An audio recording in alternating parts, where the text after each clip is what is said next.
نازی نازی ناز کنه دل بی تو میمیره دست سردم توی دست تو داره جون میگیره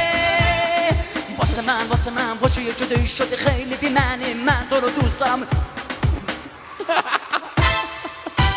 به دست خوشگل براش بزنی اینایش که نگفتی بد و بیرا بود یعنی واقعا به احسان میاد بیبی این باشه؟ ببینید نه آخه محمد آقای سلوکی از دست من خیلی شاکیه پشت سر منم گفته این آقای ریوندی آدم بیخودیه گفتن چرا؟ میگه پدر سوخته ما هر جا برنامه داریم و پشت صحنه داریم 2 کلمه صحبت حسابی با یه خانم محترم میکنیم زرتی میاد جلو میگه خانم بچه‌ها چطورن آقای سلوکی همه چی به این لحاظ من به تو مشکوکم میکروفون خودمو بهم بده آقای سلوکی بهت مشکوکم خودت هم میدونی به قول شاعر گفتنی که میگه مشکوکم به تو نمیتونم بمونم با تو مشکوکم به جانانه براش دست بزن هم برای حسن ریوندی هم علی فرنگی که به شدت خوبه من یه آهنگ حماسی هم تقدیم دوستان کنم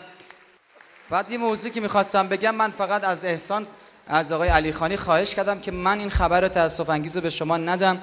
که متاسفانه از طریق SMS الان دوستانمون ما رو مطلع کردن که با کمال تأسف جناب آقای اکبر عبدی هنرپیشه پیشکسوت کشورم در عرصه طنز و دکتر جوابش کرده صابخونش دکتر اساس ریخته تو کوچه یه پولی جمع کنی برگرده سر خونه زندگیش اما آهنگ حماسی رو گوش میدیم آهنگی که هر موقع از رادیو و تلویزیون میشنویم خون حماسی بودن در رگ‌های ما به جوش میاد و به ایرانی بودن خود افتخار میکنیم کاری زیبا با صدای استاد محمد نوری به افتخار آقای نوری دست قشنگ بزنید آهنگ رو بشنوید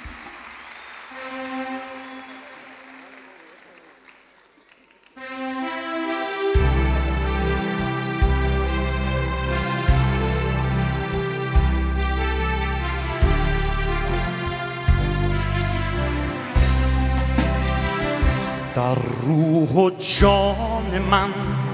میمانی ای وطن به زیر پا فدا دلی که بهر تو نرزد متشکرم ممنون بزرگی میگه خدمت به خلق وظیفه نیست بلکه لذت خدا میدونه چقدر من لذت بردم از اینکه لبان شما خندان شد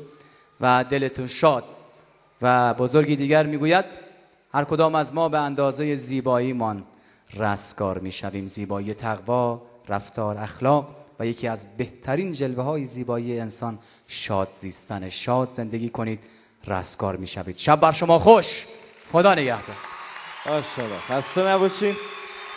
حسن ریوندی عزیز هم علی فرنگی با همه این شوخی ها و مزاح ها و هنرمندی که داره یکی از فرهنگیان کشور ماست و به عنوان یک معلم در سرزمین ما داره خدمت میکنه برای این معلم عزیز دست عالی بزنید فقط خدا به داد اون بچه‌های برسه که چی تحویل میدید آقا افتخار دارید خیلی لطفه خب نزن